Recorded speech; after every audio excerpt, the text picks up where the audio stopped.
Haji Abdul Rahman kita yang hidupnya bersama waktu berikutnya kembali berdoaku akan menjadi hidup saya. Assalamualaikum warahmatullahi wabarakatuh.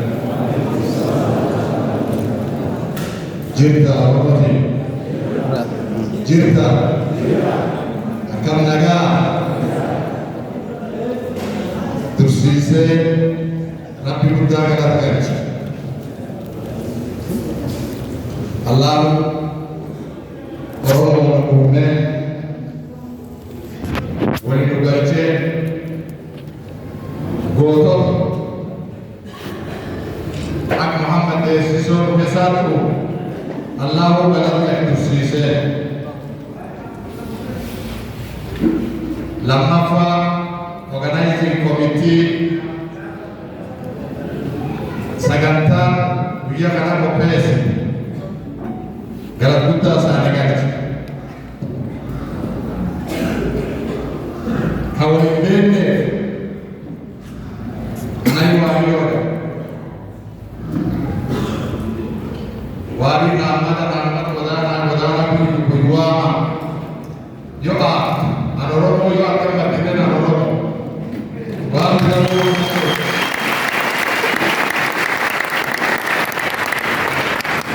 this is our last minute. Filate orang orang mana Rabbi berat. Felisatin Allah dosta kesal tahu. Dia katakan fe. Wala kamu masa kita badu. Wah kita kes yang pernah diruntuh. Karena keluar ihma ada koromo dua kata koromo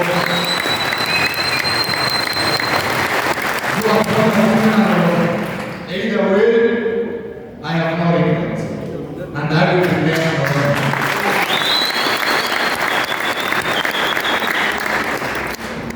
Ahmed Exiso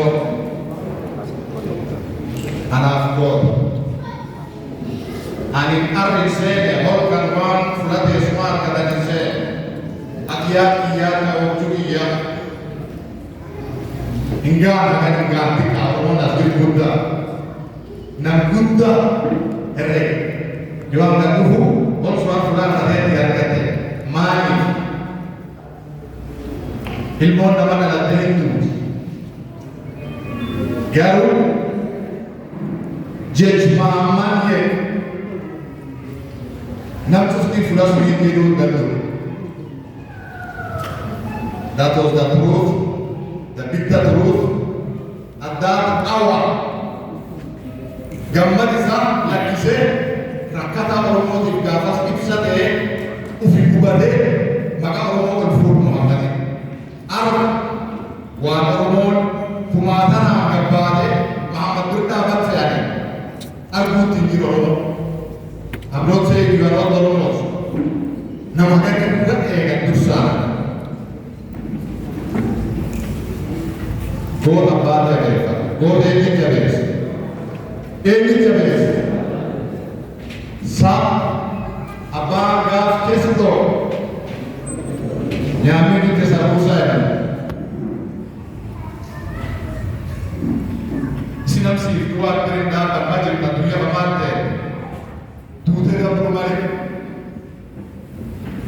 So I want to appreciate Muhammad. Dapat cara sastra ana Fatma, ana Fakso, dan di belum kita dituduh. Wogana umi Ethiopia be akse number kapiti, wogana cari politik. Akan ada strategi apa lalu pada ana Fakso.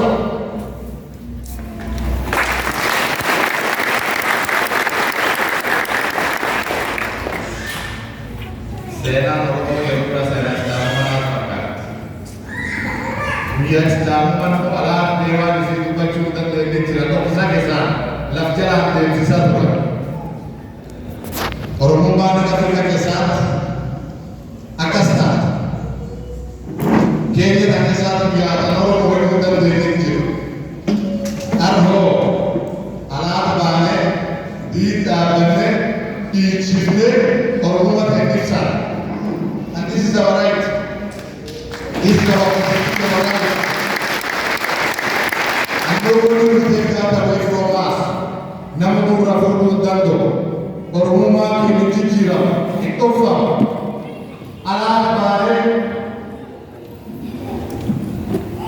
ni hima. So Muhammad Jawadi, Muhammad Buli, Rabbi nasibut ka orang nasibut ka bazul, Rabbi nak nasibut ka bade, Rabbi orang ke saat sibut ci.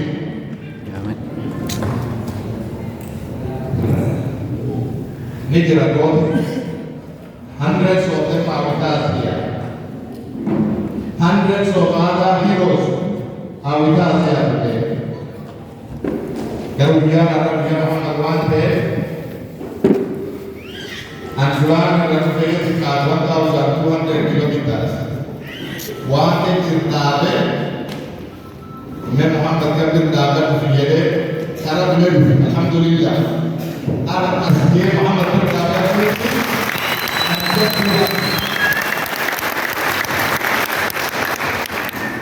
Jalan itu politik dengan Abbas dulu tanah itu corona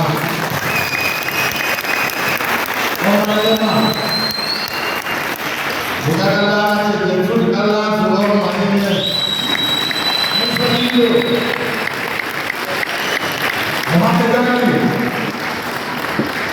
thank you Muhammad Isa Omar Zakalo ये अगर सारी बात है मोहम्मद एक से berdapat nama Muhammad berdapat no gusti kata mereka kesat kum dibaca orang main hundreds of millions jangan belum kita akan tutup doa biar kita berdapat Jirul dan dua berdapat bakti berbalas juga kena dan itu belum kena dulu Muhammad Sera Muhammad Sera Jaliban buat ini sekali Sera jiru baka tarakimna takesa kita makan berpesu buat Jaliban so we appreciate you we love you we thank you. Inshallah we will stand with you the march we can. After the paper game nanti, inshallah kita akan bangga. Asal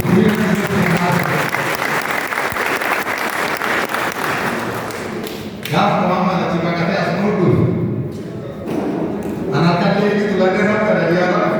Bisunya akan mengkuf dari sini ni jadi ni fokus sekarang kan. Soalnya betul. Faktor उसने सिंचे ये सोदान ओरे Gurukul I went, I sat with him, we talked, here we are today. I thank you, I appreciate you, for the almost, I love you.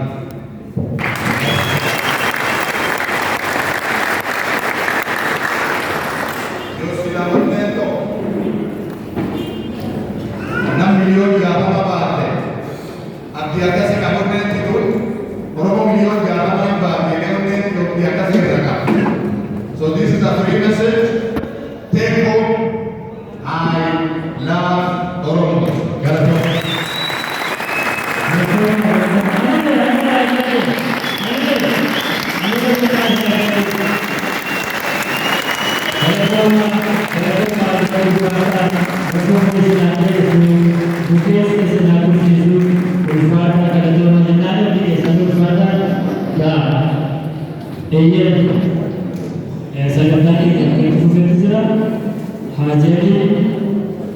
orang bersejarah nazar, hidupnya menyebabkan haji, angka kerja turun bersejarah dana, mereka berbaca surat sif kafal, maka bodoh lagi mereka kafal lagi, sif kafal lagi, haji bersejarah, orang punya sejarah masih sejarah, nanti jadi.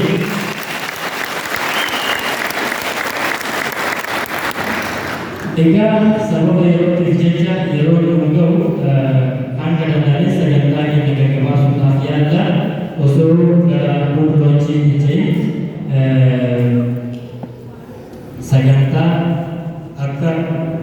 Orang Maya sakit dari super baru berkewasannya Osok lucu itu.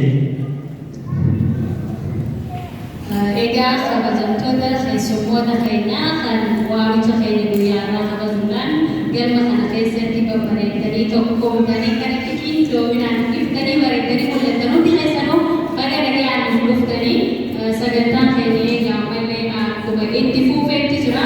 Garuu san dura waan takka jechuu barbaada. Haajaalii Waariyoo nama guddaa nama jabaa rabbii jidduutti si haabisu jechuun hin barbaada. Haaluma keenya ta'ee itti Oromoo gaafa jabaa keenya gaafa jiru jabeeffachuu hin beeku waan ta'eef jajjaboo keessa jiran haala jabeeffachuu haa argeeffannuun isinicha itti aansuudhaan Kanatti aansuun osoo gara piroojeektii Team OMN akka yeroo dheeraadhaaf hawaasa kun eeguu isaanii qabu waan beekaniif hawaasa kunillee sagalee keessan argaa keessan dharra'ee waan jiruuf Team OMN isaan waan akka ofii walgeessan adda caartuu asuma baata adda caartuu jabduu namaa yaadame gara hojjechuuf fudhata.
Afrikaa keessaa, addunyaa keessaa, addunyaa eegamu afaan keenyallee akka fudhatoo afaanota biyyoota Afrikaa top 5 jedhaman keessaa afaan Oromoo achi keessatti argamu jechuudha.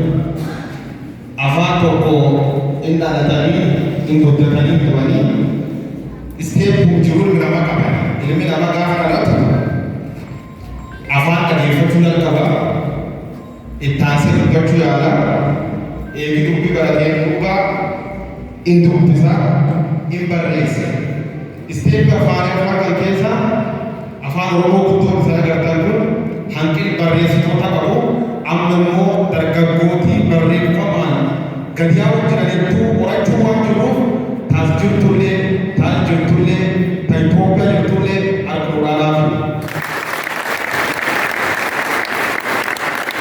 Yaa waggoo dhibba tokko soddomaan dur gaafa Onismoos Nasiib Abbaa Gammachiis fa'aa Asteer Gannoo fa'aa jalqaba afaan Oromootiin barreessan buukii jalqaba warra qoree afaan gaallaatii jedha.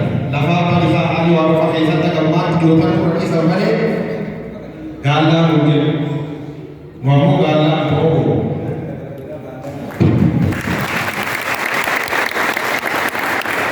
So afaan keessumaa sadarkaa kanaa guddatanii afaan miidiyaa ta'anii afaan teknooloojii ta'anii dhiyee kan ammoo afaan mobilfa ta'anii addunyaa keessaa top 5 ta'anii jirra. Oromoo sabboota akkanaati. Kanaafuu baay'ee gammadna baay'ee boona.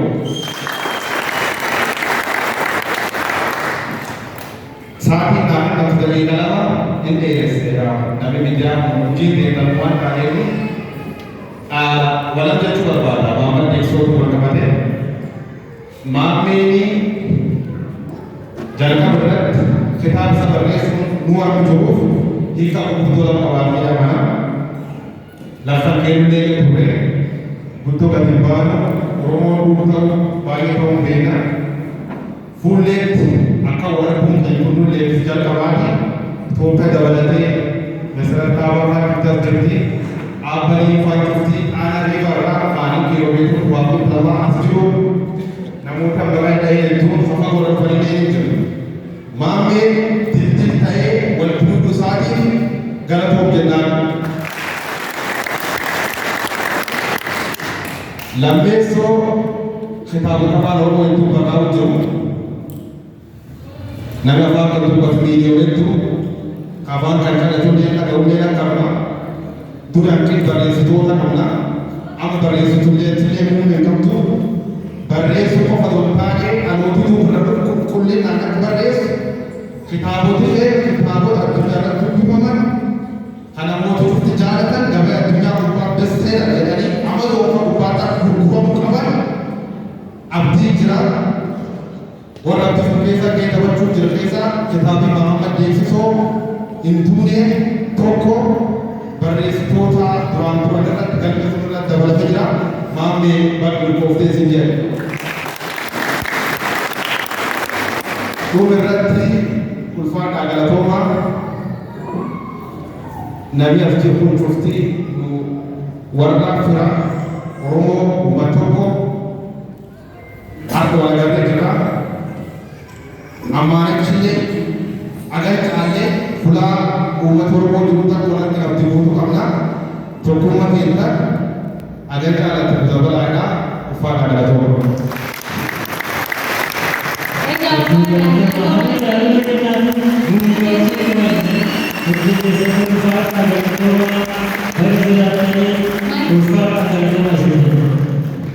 Kitaabni Mahammad Deessisoodhaa hinduu ijoo Abguyyoo Haallee Hammataa Masarattaa Baafaa dabalatee ilmaan Oromoo hambaan saasaadhaan rasaasa diinarraa hafanii arragaan Oromiyaaf jedhanii aarsaa qaalii hafalanii lafee cabsanii dhiiga coobsanii Oromiyaa wal boonsuudhaaf qabsaa'an isaanis dabalatee deegaa manneen hidhaa keessatti akkuma ijoollee Oromoo kamiyyuu dararaan hamaan irra gahaa ture. Isinillee magaalaa Finfinneessanii galatooma. Egaa sagantaan keenya keessatti jira kabajamtoota keenya kan addaansuudhaan ustaaza keenya pirootokoolii isaanii eeganii akkasitti yoo dhiyeessaniif ani sheekota keenya keessaa nama maqaa dhahee kan dhiisuu qabu Shee